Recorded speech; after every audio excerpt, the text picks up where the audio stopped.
ஒரு கதை ரொம்ப நாள் போயிடுச்சுன்னு வச்சுக்கோங்களேன். அந்த கதையை வந்து அடுத்து எப்படி எடுத்து போகிறதுன்னு தெரியலனா, பழைய இன்ஸ்பிரேஷன் இதுக்கு முன்னாடி நடந்த ஒரு விஷயத்தை கொண்டு வந்து, இல்லை வந்து இதுக்கு முன்னாடி வேறு சீரியல் நடந்த விஷயங்கள்லாம் கொண்டு வருவாங்க. ஒன்று இல்லை அப்படின்னா வந்து அந்த கதையை இழுத்தே தீரணுங்கிறதுக்காக புது புது ஆட்களை, கேரக்டர்ஸை கொண்டு வருவாங்க. பாக்கியலட்சுமி சீரியல் இப்போ என்ன பண்ணுறது அப்படின்னு தெரியாமல் வந்து இப்போ ஒரு திகச்சு போய் நிற்கிற மாதிரி தான் இருக்குது. ஏன் அப்படின்னா, தாத்தாவுடைய மரணம் கூட இத்தனை வருஷமாக வந்து 1300 எபிசோடாக இருந்த ஒரு மனுஷன், அந்த மனுஷனுடைய மரணத்துக்கு வந்து பார்த்திங்க அப்படின்னா வந்து டிஆர்பி கூட பெருசாக ஏறலை அப்படின்னா யாருக்குமே அதை பார்க்குறதுக்கான ஒரு இன்ட்ரெஸ்ட் இருக்குல்லன்னு அர்த்தம். அதை விட முக்கியமான விஷயம், நிறைய நாட்களுக்கு அதை இழுத்ததுனால நிறைய பேர் சலிச்சு போயிட்டாங்கிறதும் உண்மை. ஒரு வாரத்துக்குள்ளே தாத்தாவுடைய அந்த காரிய விஷயங்களை ஒரு 3-4 எபிசோடில் காமிச்சு முடிச்சிருந்தாங்க அப்படின்னா வந்து கண்டிப்பாக டிஆர்பியே இருக்கும். மெதுவாக இழுத்து ஒவ்வொரு சடங்காக செய்ய வைக்கிறதெல்லாம் செஞ்சுக்கிட்டு இருந்தாங்க. இப்போ அடுத்து புதுசாக ஏதாச்சும் பண்ணுவாங்கன்னு பார்த்தா திருப்பி வந்து கோபி பழி வாங்கணும் அப்படின்னு முடிவு பண்ணுறாரு பாக்கியாவை. பாக்கியா ஒரு ஷெஃப்பை தேடுறாங்க அப்படிங்கிற விஷயத்தை அவர் தெரிஞ்சுக்கிறார், ஏதாவது பழனிசாமி கொடுத்த அட்வைஸ் படி.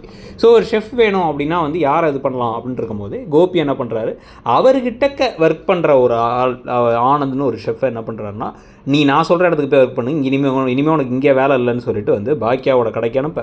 பாக்கியா அங்கே போனதுக்கப்புறமா இவர் இன்டர்வியூலாம் பண்ணி சேர்த்ததுக்கு பிறகு அவளை நடுத்தெரு கொண்டு போகிறேன், எங்கள் அம்மா அப்பா எல்லாத்தையும் வந்து பிரித்தால எல்லாத்தையும் அவகிட்டக்கு வந்து பிரித்து அவளை நடுத்தெருக்கு வர வைக்கிறதுக்கான எல்லா வேலையும் நான் செய்ய போகிறேன் அப்படின்ட்டு அந்த ஆனந்தை வச்சு அந்த ஹோட்டலில் ஹைஜீன் வந்து பிரச்சனைகள் அப்படிங்கிற மாதிரி ஒரு விஷயத்தை பண்ணலாம் அப்படின்னு ஒரு முடிவு பண்ணுறாரு கோபி.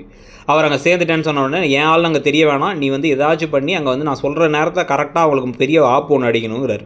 இதில் முக்கியமான விஷயம் என்னென்னா, பாண்டியன் ஷோ சீசன் 1 கதிர் ஒரு ஹோட்டல் ஆரம்பிக்கும் பொழுது கதிருக்கு அதுக்கப்புறம் வந்து தனம் இவங்கெல்லாம் வந்து அந்த கடையை பார்த்துக்கிட்டாங்க.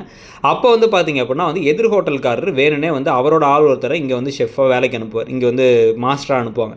அந்த மாஸ்டர் வேணும்னே வந்து கரப்பாம்பூச்சியோ பள்ளியோ எதையோ ஒன்று போட்டு கடைசியில் வந்து பெரிய பிரச்சனையாகி கடைசியில் வந்து வாந்தி மயக்கங்கள்லாம் பல பேருக்கு வந்து ஹோட்டலை மூடுற நிலைமைக்கு வந்து அப்புறமா விஷயங்கள்லாம் தெரிய வரும்.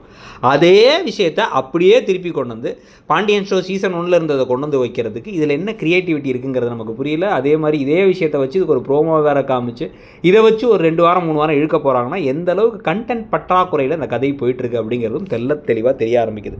இது எதுக்கு அப்படிங்கிற மாதிரி கேள்விகள் தான் நம்ம திருப்பி வருது. உங்களுக்கான அந்த சீரியல் இப்போ எப்படி போகுதுன்னு நினைக்கிறீங்க? அந்த சீரியல் இப்படியே கொண்டு போனால் ஓகேவாங்கிறதையும் சொல்லுங்கள். தேங்க்யூ.